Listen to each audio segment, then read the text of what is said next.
Buenas tardes a todos. Mi nombre es Martín Orioni, soy socio de la empresa Bramund. Bramund es una empresa de ingeniería y asesoría técnica para la industria de la fundición. Actuamos en toda América Latina, siendo que nuestro principal mercado de actuación es México.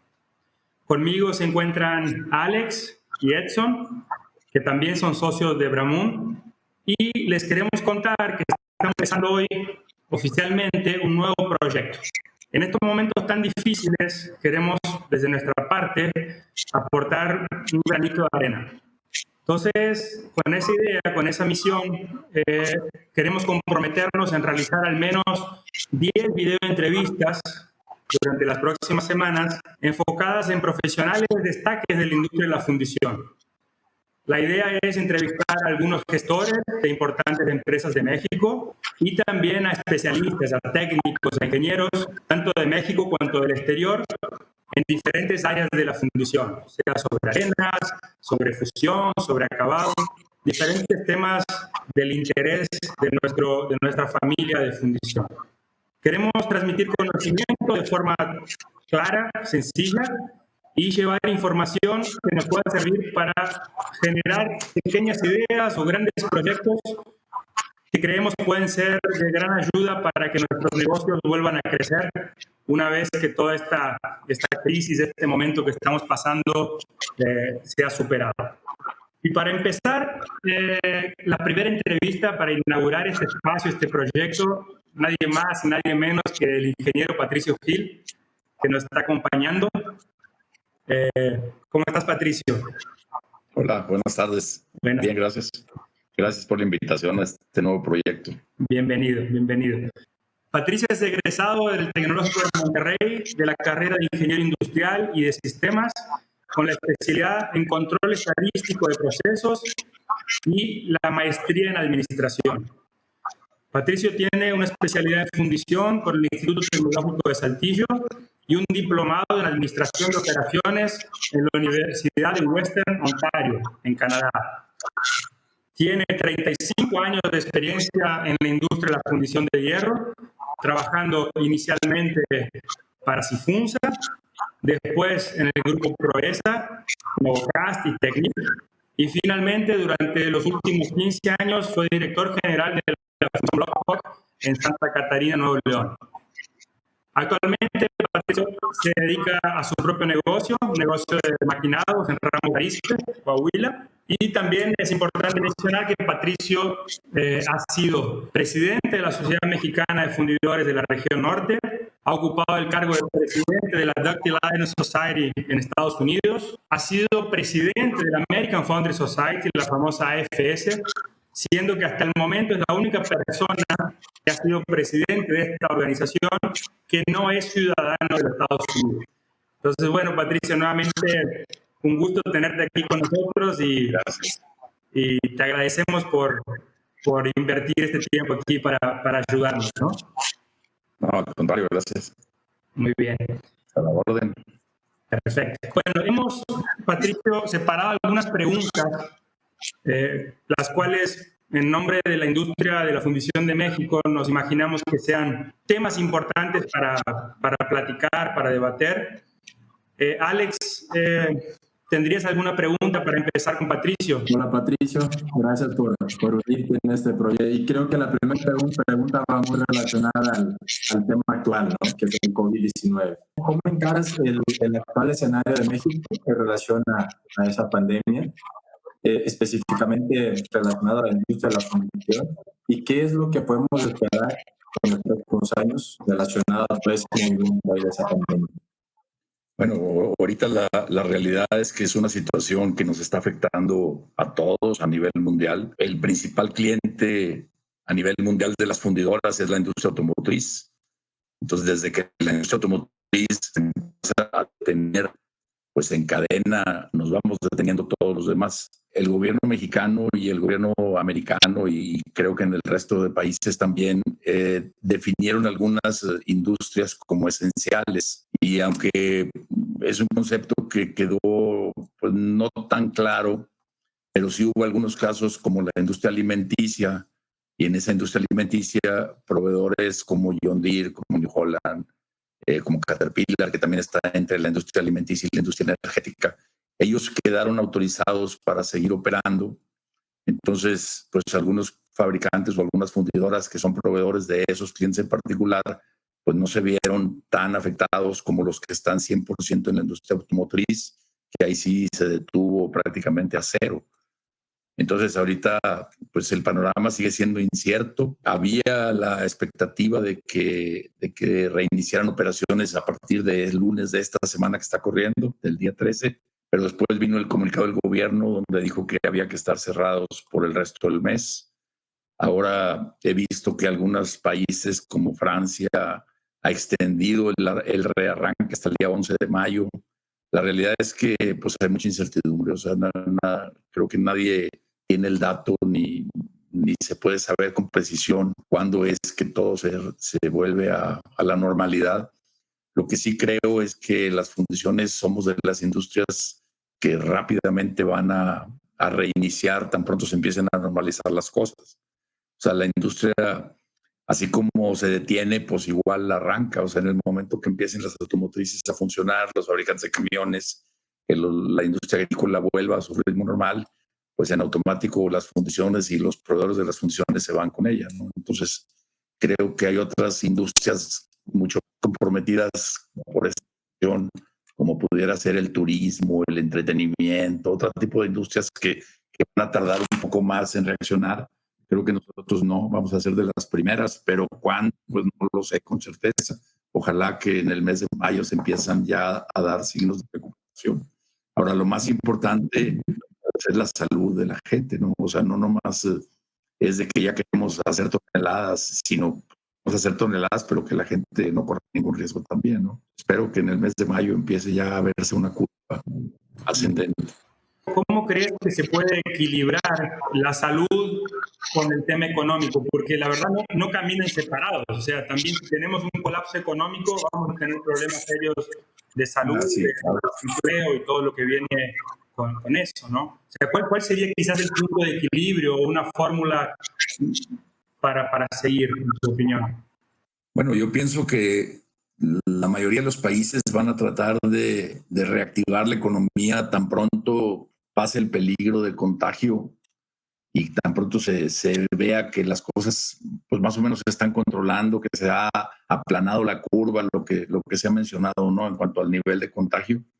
Y en ese momento los gobiernos van a tratar de estimular a la economía porque pues también si no nos morimos de el virus nos vamos a morir de hambre. O sea, sí necesitamos eso. Entonces yo creo que estamos conectados a las industrias básicas. O sea, en el momento que el gobierno reactive la infraestructura, que reactiven créditos para la industria, creo que somos de las primeras industrias que van a responder. Entonces, pues no lo sé con certeza si hubiera sido un punto de equilibrio o cómo llamarlo, pero sí creo que los países van a empezar a incentivar pues que reinicie otra vez el ritmo económico, tratar de lograrla. Y entiendo que hoy los principales clientes de las fundiciones que funden para la automotriz son empresas americanas, en la gran mayoría, ¿no? Sí. Y hemos visto que Estados Unidos ya tiene un paquete de medidas con millones y trillones de dólares para inyectar en la economía, para intentar minimizar el impacto. ¿Ese dinero puede de alguna manera llegar hasta México o no? Pues yo lo que he visto es que son apoyos que están condicionados a que no haya desempleo. O sea, si una empresa se compromete a no desemplear a su gente, se hace beneficiario de esos apoyos, o sea, como que está condicionado. Yo entiendo que ahorita los primeros apoyos son orientados a eso, a que permanezca el empleo. Y en el momento que se den apoyos para que se reactive la economía, pues ahí tenemos que aprovechar. Aunque el gobierno de Estados Unidos va a tratar de promover que se compren cosas americanas primero, pero también ahí vamos a entrar a un tema de capacidad. O sea, hay ciertos productos que aunque el gobierno de Estados Unidos quiera que se compren allá, pues no se fabrican allá o no en la totalidad que se hacen allá. O ustedes saben, la industria automotriz, pues no es tan fácil que diga, voy a cambiar esta parte que antes compraba en México, ahora la voy a comprar en Estados Unidos, pues hay todo un proceso de aprobación y pruebas y herramientales y todo eso que hay que hacer. O sea, no es tan sencillo. Pues también hay un tema de capacidad ahí de por medio que nos protege de alguna manera. En ese sentido, ¿tú crees que va a haber algún cambio en la forma de hacer negocio entre las fundiciones? No creo, la verdad. O sea, a lo mejor en un principio pudiera la gente tratar pues de promover o de comprar lo local, pero como te digo, también hay un tema de capacidad. O sea, si hay cosas que ya es dominio chino, ciertos productos, pues es muy difícil, aunque lo quieras hacer, no lo puedes hacer porque no lo vas a conseguir. Por ejemplo, aquí Es un elemento de la fundición, ¿no? Realmente es muy complejo cambiar de un proveedor de un mes a otro, ¿no? sí, Llevan a veces años. Pero en la industria general, o sea, del consumo de bienes, ¿crees que pudiera haber algún cambio? pues yo pienso que la intención sí, no sé hasta dónde pudiera implementarse. También antes de este virus, pues ya el gobierno de Estados Unidos estaba poniendo sanciones a China y aranceles a China y el Tratado de Libre Comercio con nosotros. O sea, a final de cuentas eso nos beneficiaba. O sea, el tener Estados Unidos sanciona a China y al mismo tiempo un Tratado de Libre Comercio con México, pues si no se lo compras a China y no lo consigues en Estados Unidos, pues seríamos la opción número 2. Eso ya nos estaba de alguna manera favoreciendo antes de este asunto del virus. Ahora, lo que hay que tener cuidado también con el producto chino, pues es que hay quejas de repente de que no llega en los precios justos, o sea, de que también hay pues, cuestiones de dumping y cosas así que son más difíciles de comprar y también es difícil que el gobierno actúe, que te ponga una protección. Pero yo creo que la intención o una de las conciencias que sí se va a generar a raíz de todo esto es el desarrollo regional. O sea, creo que todos vamos a ser más sensibles a tratar de apoyar a tu pueblo, a tu ciudad, a tu región, antes que a lo demás. Habría que ver hasta dónde lo podemos hacer por temas de capacidad. Sí, si algo estamos seguros es de que las cosas ya no van a ser como antes. Entonces, en ese contexto, yo me recuerdo y tengo muy presente un concepto que tú mencionaste en una conferencia hace como 2 años, donde hablabas mucho como un reto para los fundidores de México, de que teníamos que ser capaces de invertir en pequeñas series, ya no grandes lotes de producción, pequeñas series, pero con mucha eficiencia en el setup, con mucha eficiencia de adaptarse rápidamente de una línea a otra, por el concepto del tailor-made, ¿no? De que realmente había una tendencia mundial de customización y todo eso. ¿Este concepto sigue vigente o se altera con este nuevo escenario que se puede venir? Completamente, porque es una manera en la que se comportan nuestros clientes, o sea, los usuarios de las fundiciones. Entonces tú cuando vas a comprar un auto, cuando vas a comprar un camión, pues ya desde la página de internet lo empiezas a configurar y tienes muchísimas opciones. Yo pienso que eso al contrario, no va para atrás, va a irse sofisticando cada vez más. Entonces sí, eso creo que no va a cambiar. O sea, más bien tenemos que seguir aprendiendo en cómo ser más flexibles y cómo poder adaptarnos a esas condiciones de mercado. Tenemos que ir quitando o ver de qué manera podemos quitar restricciones pues que siempre hemos visto como normales en una fundición, como que el lote mínimo y cosas así, pues a ir tratando de que eso sea cada vez menos. O sea, se dice fácil, yo sé que es complicado, pero tú no puedes obligar al cliente a que te compre lo que no necesita, ¿no? Sí, sí, sí. Habría que ver cómo romper, ¿verdad? Sí, ¿y cómo esto se combina con la automatización? La automatización tiene dos motivadores desde mi punto de vista. Uno es la reducción del costo y otro es la calidad y la repetibilidad de los procesos. A veces en México, si tú quieres justificar un robot por lo que te vas a ahorrar de gente, pues probablemente no lo vas a justificar nunca. Porque si un obrero en México gana, pues no sé, $6,000 al año, $7,000 al año, y tú quieres justificar un robot o una celda robótica que te cuesta $100,000, pues necesitas 20 años o 20 años hombre para poderlo justificar. Y entonces como que por ese camino no necesariamente se va a dar la automatización. Yo pienso que va en las fundiciones por un tema de seguridad, puede ser, por un tema de calidad, en la parte de los acabados, todo lo que es el esmerilado, lo que es el quebra colada, todo eso el vaciado. Esa parte es la que yo creo que sí se va a seguir robotizando, pero más motivados por un tema de calidad que por un tema de calidad y de consistencia en los procesos, más que por un tema de costos. Como pudiera ser en otros países de mano de obra muy cara, ¿no? Como a lo mejor Alemania, o donde tú dices, pues bueno, voy a justificar esto porque me conviene, me sale mucho más caro con las personas. Acá yo pienso que el motivador es un poquito más calidad y consistencia del proceso, pero sí se va a seguir dando, sin duda. Dicho todo eso, y creo que ya parte de esta pregunta ya respondiste, pero ¿a dónde debemos mirar como fundidores mexicanos? Desde el grande hasta el pequeño, ¿no? ¿Qué sugerirías o qué dirías ahora a los fundidores mexicanos? Bueno, mira, todos sabemos que la industria de la fundición es una industria muy compleja, la cantidad de variables que tiene y lograr una estabilidad y niveles de calidad de clase mundial en una fundición ya de por sí eso es un reto. Entonces, si partimos de que eso ya lo tienes, vamos a suponer que eso ya lo lograste, que tú tienes una fundición que opera bien, que tienes costos competitivos, etcétera. Ahí el siguiente paso sería a dónde mirar ahora, o sea, qué es lo que tendríamos que hacer, como pensando más en el largo plazo, ¿no? Cómo ser exitoso en el largo plazo. Yo pienso que habría que entender muy bien a tu cliente, según en la industria en la que estés, qué es lo que tu cliente aprecia, qué es lo que quiere. Por ejemplo, si estás metido en la industria automotriz o de camiones, pues el cliente cada vez quiere que los componentes pesen menos y que cuesten menos. Y cada vez los lotes son más cortos. Entonces, ¿cómo le pudieras tú ayudar a tu cliente a eso?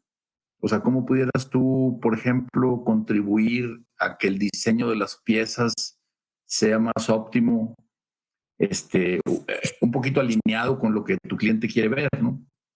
Entonces, como que sí tenemos que salirnos un poquito de lo tradicional, de decir, pues yo soy una fundición de hierro gris y lo que quieran de hierro gris se los hago. Pues no, yo pienso que habría que ver un poquito hacia adelante, a los clientes que estás atendiendo, qué es lo que ellos esperan de ti y sobre todo qué es lo que pudieran recibir de tu competencia, que al final de cuentas es lo que te puede también dejar atrás, ¿no?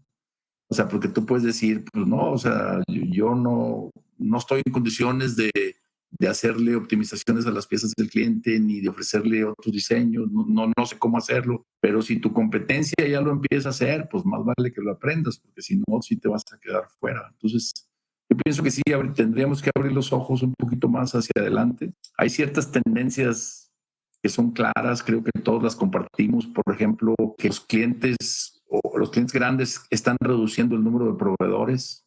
O sea, las empresas grandotas, me refiero, no sé, John Deere, Caterpillar, General Motors, todos ellos cada vez quieren tener menos proveedores y que esos proveedores hagan más cosas.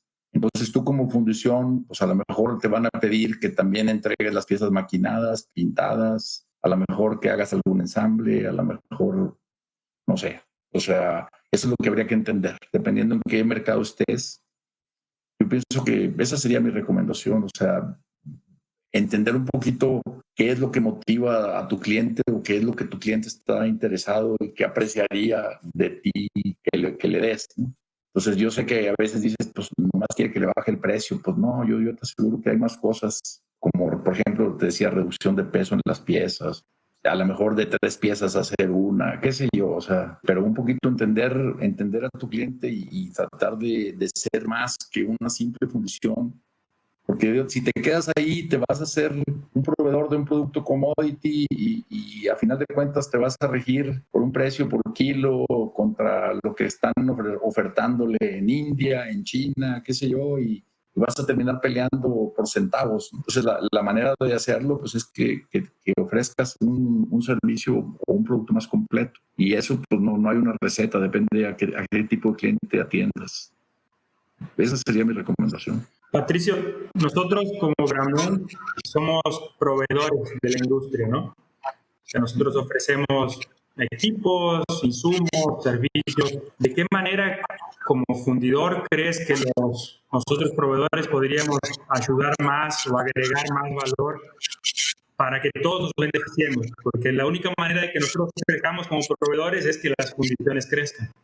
¿Tendrías algún consejo o algún reclamo para los proveedores de la fundición? Los equipos en general de las fundiciones trabajan en condiciones extremas, ya sea de polvo, de calor, etcétera. Entonces, todo el tema de mantenimiento es un tema muy importante. Entonces, en la medida que un proveedor te ofrezca un equipo que sea más predictivo, eso ayuda muchísimo. O sea, que el mismo equipo te diga cuándo hay que cambiar en forma preventiva valeros, pistones, engranes, etc. Y no que las fallas te vayan sorprendiendo.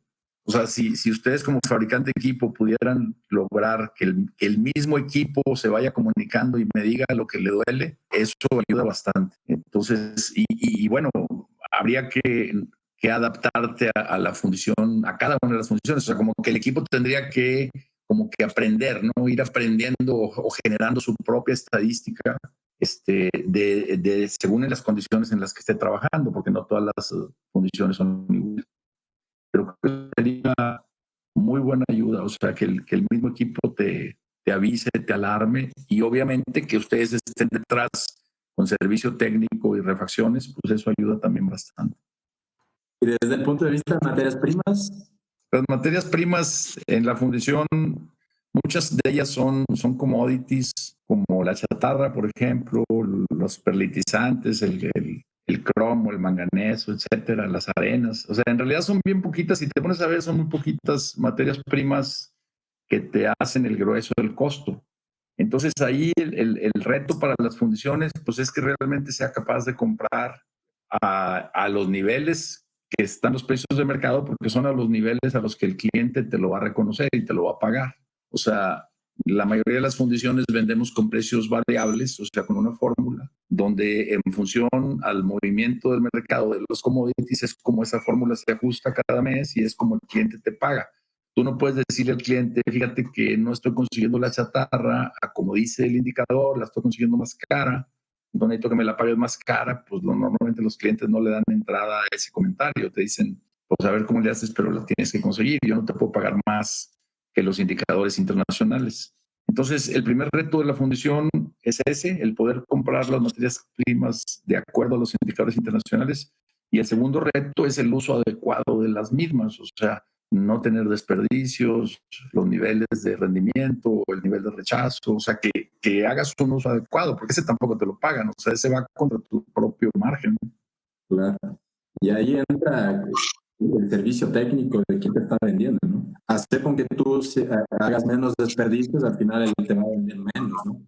Sí, te va a vender por siempre, porque esa es la clave. Sí, por ejemplo, en las fundiciones de arena verde, siempre comentábamos ahí en Blajo cuando se acercaban con nosotros proveedores de aditivos o todo lo que tenía que ver con la arena, le decíamos, las fundiciones nunca le quieren mover a la arena. O sea, una vez que tienes un sistema de arenas estabilizado, tendrían que ser unos ahorros espectaculares para que te animes a moverle, porque un sistema se te sale de control y volverlo a meter a control es muy complicado.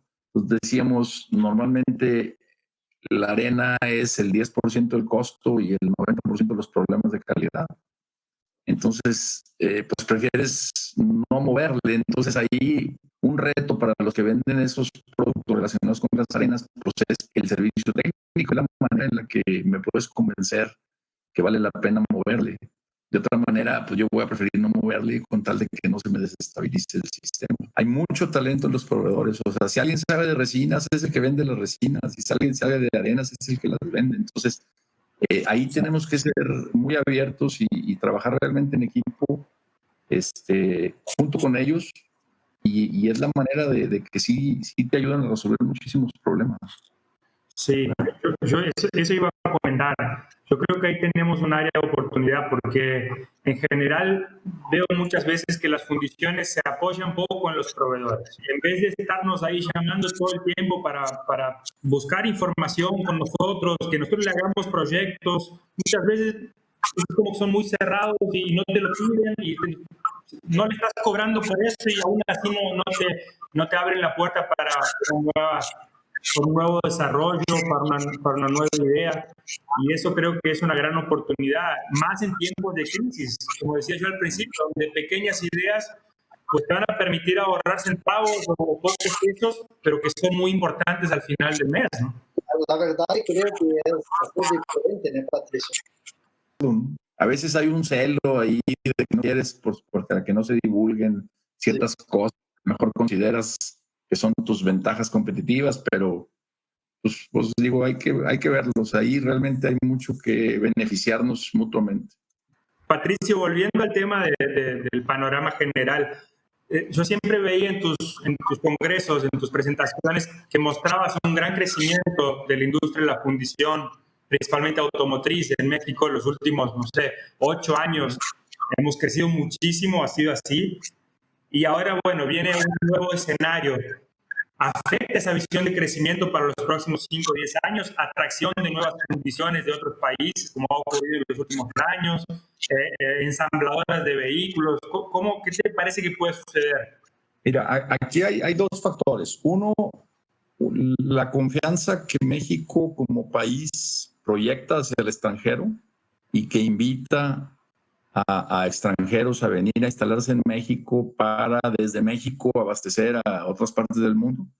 Que eso venía sucediendo y eso explica mucho el crecimiento que yo alguna vez proyecté en algunas de mis presentaciones, porque eran todas las plantas automotrices que llegaron a México en los últimos años y ese crecimiento no era otra cosa más que esas plantas se iban llenando. Entonces, en la medida que esas plantas que ya estaban instaladas en México se van llenando, pues es ese crecimiento donde México pasaba de 2,5 a casi 5 millones de vehículos producidos por año. Entonces, eso es una capacidad que ya está instalada en México. Entonces, ahorita digo, yo no quisiera meterme al tema político, pero pues México tendría que seguir generando esa confianza para que eso siga sucediendo, dando confianza a los inversionistas extranjeros. Las fundiciones en Estados Unidos siguen teniendo problemas para operar, siguen batallando para conseguir gente. Entonces, se van a seguir cerrando fundiciones seguramente en Estados Unidos, fundiciones medianas, fundiciones viejas, y toda esa capacidad lo más probable es que se reacomode en México. México sigue siendo el lugar ideal para la manufactura de componentes pesados para el mercado de Norteamérica. Entonces, yo pienso que van a seguir emigrando para México, pues fundidoras, forjas, todo lo que es industria pesada, principalmente por esa razón, la dificultad de conseguir gente allá, lo caro que resulta operar, la regulación ecológica, y en el caso de las fundiciones, que muchas son muy antiguas y pues ya están en el centro de la ciudad, algunas de ellas que en ciudades pequeñitas. Entonces, eso creo que es otro factor que nos va a seguir favoreciendo, la migración de industria pesada de Estados Unidos a México. Y en resumen, pues que sí va a seguir pasando este bache, tienen que seguir años buenos para la fundición en México. Y esa famosa dependencia de Estados Unidos, que creo que trae cosas positivas y cosas negativas, ¿valdría la pena el fundidor intentar buscar otros mercados, exportar a otros mercados? ¿O crees que no vale la pena pues invertir tiempo en eso cuando hay un consumidor aquí que te necesita y pues está fácil, entre comillas? Pues mira, yo lo que he visto es que exportar piezas de fundición así solas, así en bruto, no es tan fácil. O sea, el costo de transporte de piezas en bruto de fundición no llegas tan competitivo a otras regiones. O sea, probablemente habrá casos aislados, pero vamos, yo no construiría una planta en México para surtirle a Europa, por ejemplo. Así como aquí en Norteamérica se está concentrando la manufactura en México y en el norte de México de industria pesada, pues en Europa se está concentrando en Europa del Este. Entonces, pues si vas a ir por el mercado europeo, pues lo más lógico es irte para allá y fabricar allá. A menos que hicieras un producto elaborado. O sea, si tú dices, yo hago, no sé, transmisiones y uso las fundiciones como parte de los productos que yo hago, y yo lo que exporto son transmisiones o no sé, o sea, un producto que contenga fundición, pero que técnicamente sea algo mucho más elaborado y de mucho más contenido tecnológico y por lo mismo de más valor. Y si pudieras llegar competitivo a otras regiones, pero pues yo no le gastaría tiempo, la verdad. A lo mejor sí pudieras lograr uno que otro proyecto, pero creo que, no sé, yo no, No debería ser la prioridad en principio, pero bueno. creo que no. Está claro. Una pregunta, Patricio, cambiando un poquito de tema. Tú fuiste presidente de la AFS. Cuéntanos un poquito cómo fue esa experiencia, cómo llegaste a eso y qué te dejó eso, qué puedes transmitirnos de esa experiencia y de esa visión de Estados Unidos y México. ¿Qué nos dirías? Pues mira, para mí lo personal fue una experiencia muy importante el haber estado como presidente del consejo de la AFS en un consejo que éramos 20 personas, pero yo como presidente del consejo era el único mexicano y los otros 19 eran gringos. Pues eso ya de por sí era un reto profesional importante, ¿no? Porque además es muy formal, se llevan con mucho protocolo las juntas, con sus actas, con todo así muy bien. Entonces, eso pues ya de por sí significó un reto importante. Ahora, otra parte importante era que yo no estaba ahí representando a México. O sea, al tú ser el presidente, tú representas a la membresía y la membresía es como 96% americana. Entonces también esa era una situación un poco pues, interesante de que cuando tú hablabas con un extraño, tú hablabas a favor, me refiero con un extraño de AFS que pudiera ser, por ejemplo, un miembro del gobierno americano, tú hablabas a favor de la membresía de AFS. Entonces era una situación como extraña de un mexicano defendiendo los intereses que son 96% gringos. O sea, pero pues eso la verdad estuvo muy bien. O sea, profesionalmente para mí sí fue un reto importante. Ahora sí es muy demandante, tienes que leer muchos papeles y quería desaprovechar la oportunidad y realmente quería hacer un buen papel. Entonces sí me preocupé pues por prepararme, por leer mucho, por llegar a las juntas preparado. Teníamos una junta telefónica, una junta de consejo telefónica por mes y una junta presencial como cada 5 meses. Había 3 juntas al año, 3 juntas presenciales al año. Entonces, pues sí implicaba trabajo, pero a final de cuentas, pues yo terminé contento con esa experiencia. Desde formar parte del consejo para que yo representara la región de México, que México es miembro de AFS desde los años 40 por allá. AFS tiene 120 y tantos años, se fundió. Es más, el año que entra es el 125, tiene 124. Entonces, México es miembro desde los años 40 y nunca había habido un representante mexicano en el Consejo. Entonces, yo fui el primero. Esas cosas se dan por invitación. O sea, hay un consejo de nominaciones que está normalmente formado por los últimos expresidentes. Entonces, pues ahí, pues no sé, la verdad no sé cómo surgió, pero a mí un día me hablaron por teléfono y me dijeron que, pues, que me habían elegido, que si quería formar parte del consejo y todo. Total, pues para mí ya desde ahí fue una experiencia importante el estar yendo a las juntas de consejo. Ahí no había habido ninguna silla mexicana. Pero yo cuando terminé mis 4 años de consejero, pues bueno, yo ya que experiencia padre ahí, yo dije, pues hasta aquí llegué, ¿no? Y pues un día me sorprendió una llamada telefónica y me dijeron, oye, pues te quieren en el comité ejecutivo. O sea, eso significaba que 3 años después yo iba a ser el presidente de AFS. Entonces, pues la verdad yo no me lo esperaba y pues sí le eché muchas ganas y pues me terminé mi periodo contento. O sea, sí fue interesante. No, qué interesante. Y digo, eso de representar a la membresía, eso estuvo padre. Ahorita ya hay muchos programas en español, en AFS, programas de entrenamiento que antes no había. Contacté amigos que se habían jubilado, amigos mexicanos, y les dije que si estarían dispuestos a traducir el material gratis. Y pues aceptaron. Entonces varios amigos me ayudaron y ellos tradujeron el material. Y entonces ya tenemos más libros en español y ya tenemos los cursos online que los puedes contratar en la página de AFS, cursos técnicos en español que fueron hechos durante mi periodo y fueron hechos gratis por amigos mexicanos, de manera que AFS no tenía queja de porque ahora tenemos cursos en español, pero la realidad es que ya los tenemos. Fantástico. ¿De qué manera el fundidor mexicano podría beneficiarse más de la propia AFS? Yo sé que es un ejemplo de asociación que tiene mucho material, tiene muchos programas. Entonces estoy pensando, ¿será que hay un potencial no realizado? O sea, que podríamos promoverlo más, intentar juntar más las cosas. Mira, está subutilizado lo que ofrece AFS para México. No sé si sea por desconocimiento, probablemente era porque todo estaba en inglés, pero pues ahorita eso ya no tanto. Pero yo sí me quejaba un poco así con mis amigos de que si tú consultas todas las conferencias normalmente de un congreso, hay bien poquitos mexicanos participando.